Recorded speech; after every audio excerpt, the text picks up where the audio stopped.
Original War is probably one of the most mechanically unique RTS games I've ever played, and it has one of my all-time favorite video game stories. More on the story later, but in conclusion, time travel is awesome. Time travel! Original War was developed by a small Czech studio, and it was released around 2001. As far as I can tell, it did not sell very well, but in my opinion, it deserved better. Here's my conclusion. There's certainly plenty of content, with an online multiplayer and 30 fully voiced campaign missions. There's unique resource mechanics, interesting technologies which differ between the three factions, and an art style which I think still looks pretty good today. Of course, not everything is perfect. The animations are kind of outdated, probably were even back then, and I'm not so sure the game is very well suited to competitive multiplayer. But like I said, the real highlight is the game's mechanical uniqueness. In Original War, you can build buildings, you can build vehicles, you can research technologies, but you cannot recruit units.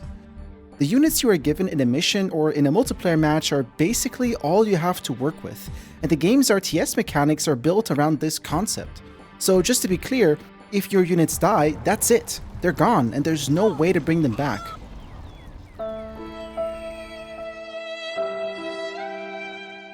What makes this even more interesting is that there's also RPG-like elements. Besides presenting the player with secondary objectives and choices which affect future missions, John, we got a guy here.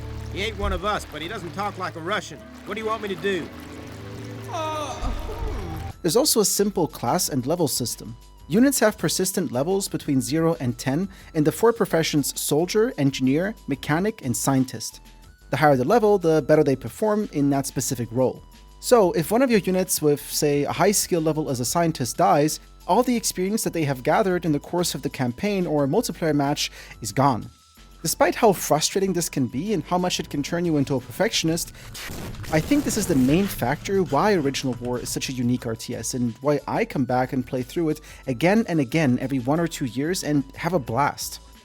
The reality is that most base-building RTS games play kind of the same way, tracing back to Westwood's Dune 2 that really defined how the genre works. And most successful RTS games afterwards have followed a similar blueprint of build buildings, recruit units.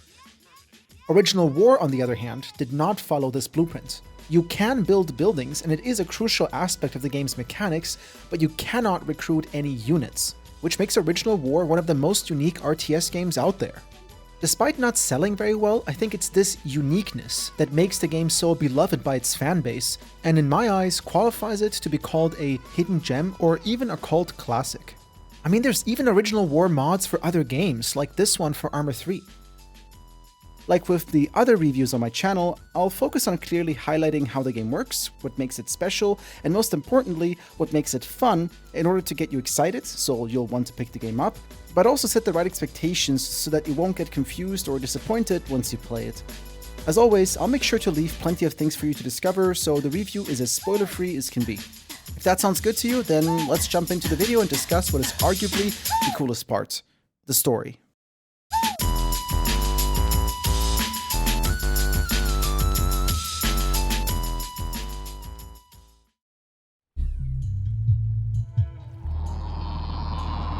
What a place. Untouched since the dawn of time, and not a tourist for 2 million years.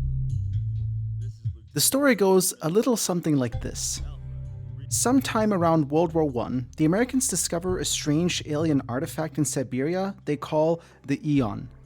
Through testing, they realize that it's actually a time machine, sending anything put into it about 2 million years back into the past. But unfortunately, their testing used up all of the machine's fuel, and for decades the Americans couldn't figure out how to power the machine back up again. Eventually, the Americans once again stumble upon something strange in Siberia: crystals that are warm but not radioactive. They don't know how they work, but they realize that they are essentially an inexhaustible source of energy, and coincidentally, what powers the time machine. The crystals are fittingly named Cyberite. But the Cyberite is in Siberia, and the Americans are terrified of what their arch-enemy might do once they discover the resource for themselves. So, the US acquires a small amount of Cyberite and sends all sorts of personnel and material back in time through the Eon to excavate the Cyberite and transport it to Alaska, so that in the future the US may stumble upon the material on their own soil and therefore prevent the Russians from having it.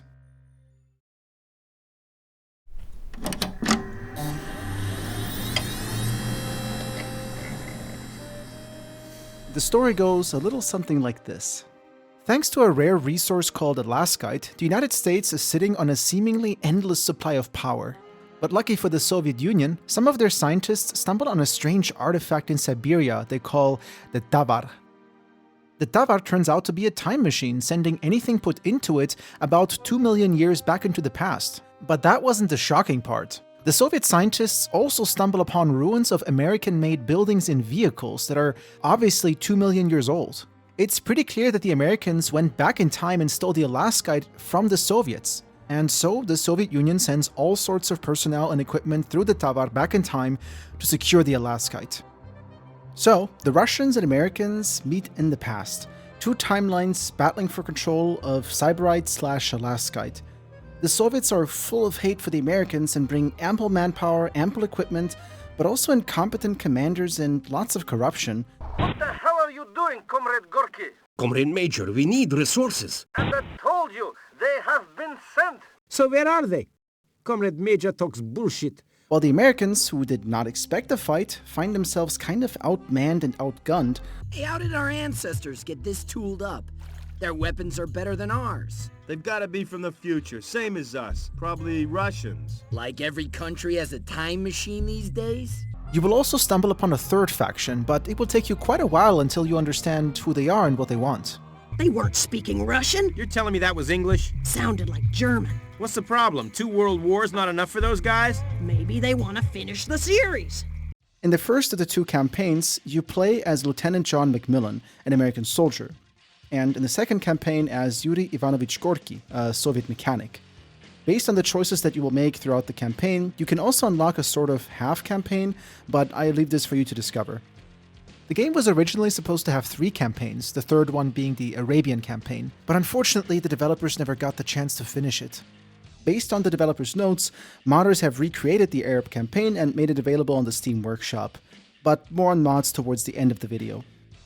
No matter which campaign you end up playing, you'll experience one conflict between the various factions and see the same battles and struggles play out from different perspectives. The campaigns are so wonderfully intertwined that each gives you an additional piece of the same puzzle without feeling redundant or boring. Each campaign comes with 15 missions, which overall have a lot of variety with the objectives and challenges and terrains. Honestly, in my opinion, no mission feels like the previous one, and new technologies are implemented not too fast, not too slow, which makes the campaign overall pretty fun and quite replayable. And that's it for the basic story premise, but before we move on, a small disclaimer. The game's story is actually based on a book titled The Last Day of Creation by Wolfgang Jeschke, which, surprise surprise, tells a story of different factions going back in time, stuff like that. If you like 80s German sci-fi, then, go ahead and read it, I guess. But now that we've established the story premise and the overall plot, I'd like to tell you about how you'll be playing through it by talking about the game's mechanics.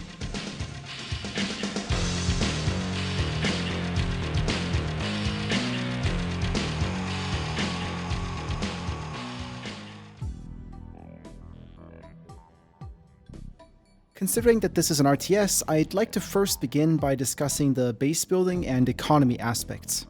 The first of the game's 3 resources is ambiguously called crates, which represents the equipment sent from the future. Whenever something appears on the map, a distinct sound will clearly mark its arrival. In rare cases, this could be a person, but most often it's just crates. In any case, once you hear the sound, it's time to find whatever came and bring it back to base, and then use it to construct buildings, defensive installations, vehicles, laboratories, and so on. The second resource is oil. Once you start pumping it from the ground, it can be used either to power combustion engines for your vehicles, or in oil power plants to generate electricity. So it's pretty straightforward. The last resource is Sybarite or Alaskite, depending on which faction you're playing. It can be used in exactly the same way as oil, but unlike oil, Sybarite engines and power plants operate indefinitely once constructed and don't require a continuous refill. It's also the basis for some more advanced technology, but I'm not going to spoil that part for you. Sparkle surprise. Now that we've discussed resources, let's talk about the elephant in the room, the inability to recruit units. Whatever units you're given are all you've got to work with, forcing you to balance between resource collection, constructing buildings, research, assembling vehicles, as well as attack and defense. Thankfully though, units can switch professions freely, which gives you a lot of flexibility. Let's move on to another cool aspect of the game, its modular vehicle and turret system. Depending on the extensions you've constructed for your workshop and the researches you have completed, you will have access to different modules to combine as you see fit. This is one of my favorite things, being able to build so many different combinations of vehicles depending on what I need and what I have access to, and constructing these elaborate defensive installations with specific towers and specific strategic locations. I love it. There's so many cool weapons to choose from, like gun or double gun or heavy gun. Bro, that's a crazy gun. Bro, fuck that gun, bro. Arguably though, the coolest choice here is the control type of vehicles. In the beginning, this will be manual, requiring vehicles to have a driver, but there's also more advanced control schemes which you'll encounter later. I've now discussed the RTS elements, but I also want to highlight the RPG elements in the game. As I've mentioned earlier, each unit has persistent skill levels in the 4 professions that get carried over between campaign missions. This gives you an interesting choice on how exactly you'd like to use the personnel you're given and how to prepare them for future challenges. Who you think would win in a fight between the scientists and a monkey? Round 1. Fight! At the end of each mission, you'll even get to assign bonus XP for one of the 4 skills per individual unit. Most missions will then allow you to pick some number of units from your faction's unit pool, and you'll often end up picking the same people. Well, unless they die and are lost to the ether.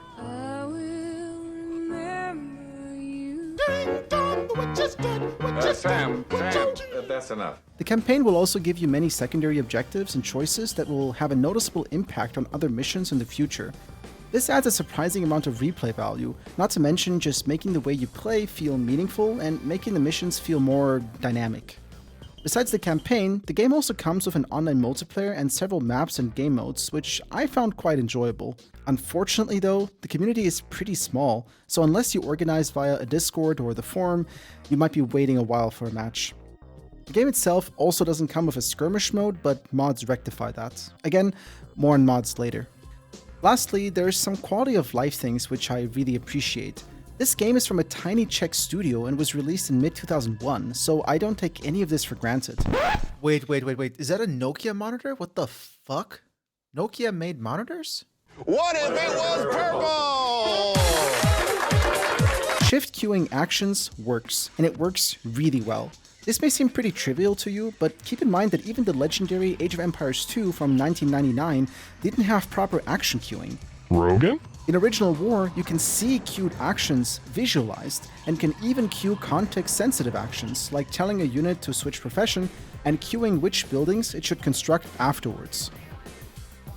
Lastly, and this is the lastly I promise, in the campaign you're able to easily adjust the game speed and pause the game at any time to queue up commands, something which is extremely hassle-free and a huge lifesaver, especially when a lot is going on at once.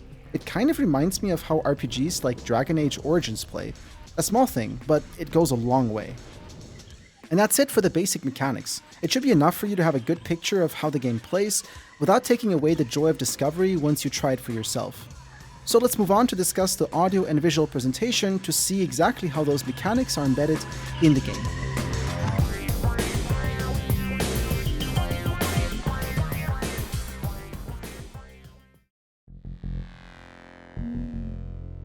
With the advancement of hardware in the late 90s and early 2000s, more and more games started to transition away from 2D towards 3D graphics. I find this a really fascinating time in video game history where 2D games looked shockingly well compared to 3D games released around the same time, which at first glance seems kind of strange. But 2D graphics had a lot more time to mature, and as a result, 2D games aged much better compared to 3D games of the time. To put things into perspective, here are some examples of games released around the same time as Original War. Look at how the 3D games look kind of muddy and choppy and lack detail, while the 2D games bring a lot of detail with them. And just to be clear, I don't mean to argue that 3D games from the 2000s aren't good in their own way, or did a lot with the technology available to them, but I think their age is definitely more noticeable. But let's get back to Original War. Thanks to its pre-rendered isometric graphics, I think the game still looks pretty good today, though you can for sure notice its age in the animations and effects. From its sprites for buildings and characters and vehicles, all the way to things like trees. There's a surprising amount of detail and you can clearly see what things are supposed to be. Even though after 25 years of playing this game, I still have no idea what I'm looking at here. I mean, what the f***?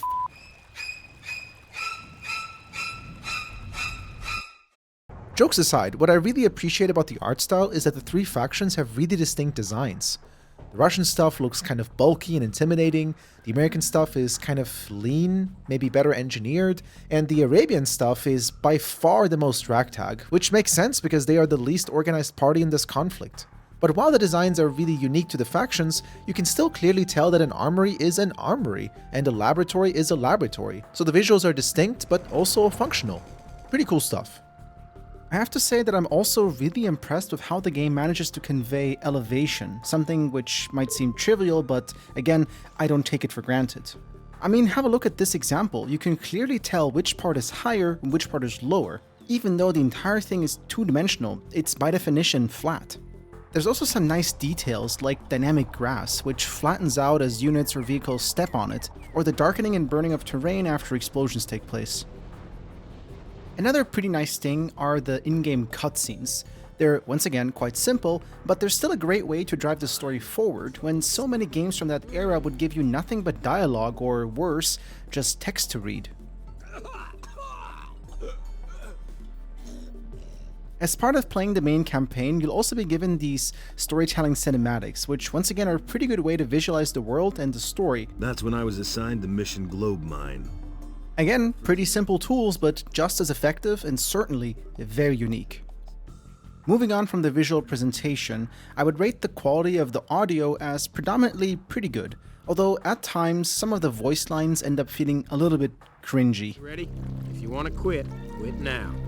You ain't got the balls, we don't want you going. So what the hell are the women doing here?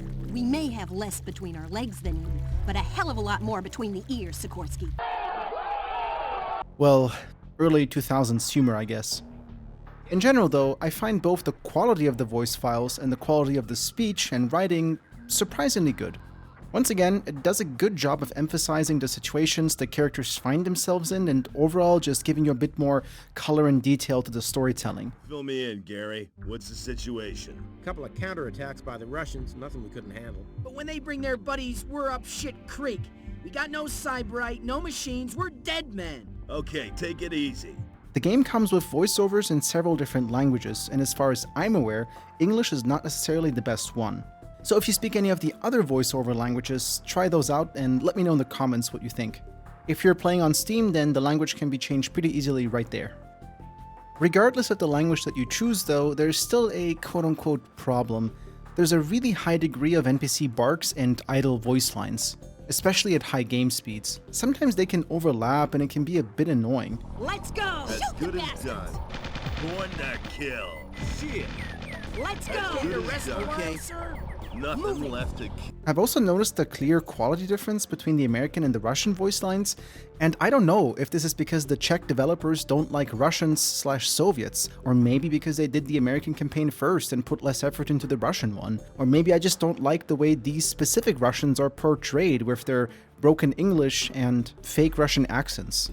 I see you thrive under my tuition. We know the vehicles well now. I'm sure we will be successful driving them, Major. Comrade Major. Sorry, Comrade Major. You'll have chance to prove it, Comrade Gorky.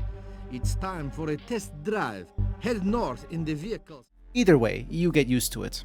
Let's talk about the music though. In my opinion, it's another highlight. There's not so many tracks, but I'm vibing pretty hard with the ones that are there. Depending on whether you're playing the Russian or American campaign, the game will play different pieces of soundtrack.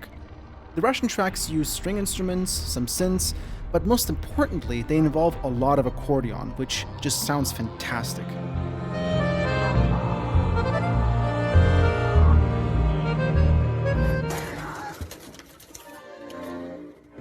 On the other hand, the American music includes guitars, trumpets, and drums, and ends up sounding more laid back, I guess mimicking the expectations that the Americans had for their trip back in time.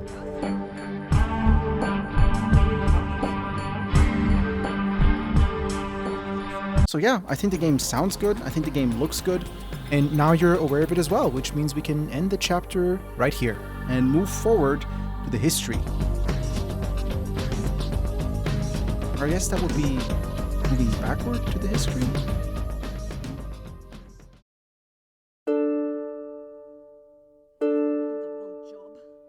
Original War had a very turbulent history.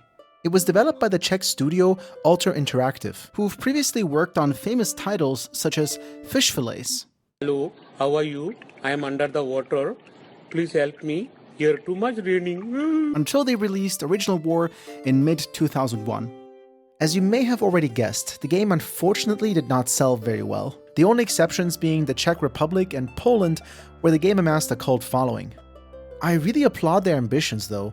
They released the game with full voice acting in several European languages, something which is quite unusual for a game of this size. They were rewarded with relatively good reviews from gaming outlets, although ironically some criticized the voice acting, others praised it. As you've seen in the previous chapter, it's a mixed bag. Long story short, the game was not commercially successful.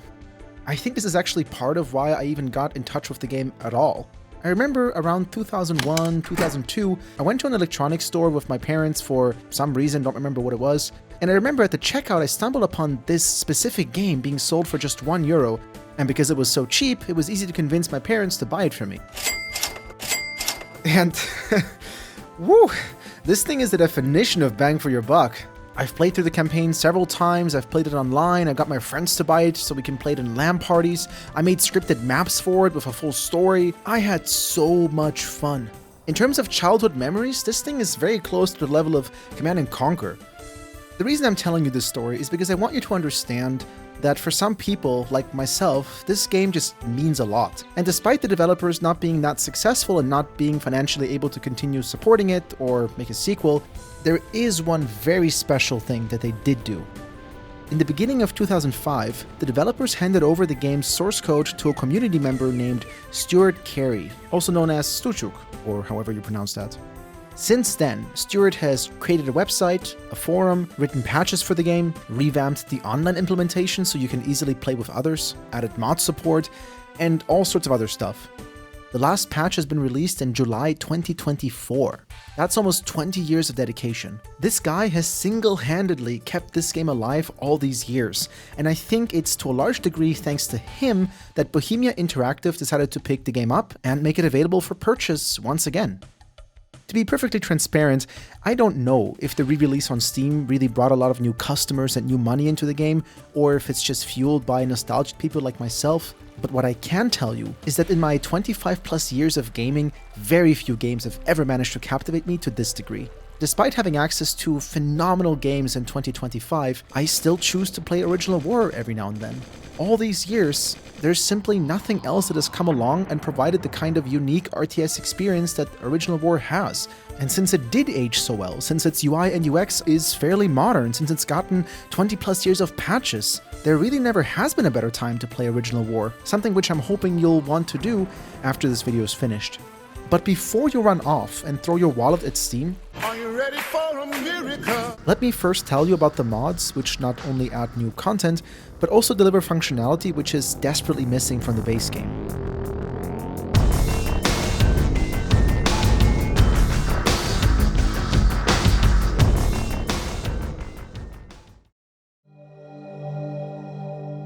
Original War comes bundled with several modding tools, most importantly an easy-to-use level editor with a simple scripting language. There's also tons of tutorials on the wiki on how to do all sorts of things, and over the years a number of mods have popped up to tell original stories or provide something which was missing from the base game. I'd like to highlight 3 of these mods now. Let's start with OW Cooperation. OW Cooperation adds several co-op scenarios that you can play through with a friend. These scenarios are typically modified versions of campaign missions. They take place on similar maps with similar conflicts, but have some modifications for the overall game logic and win conditions.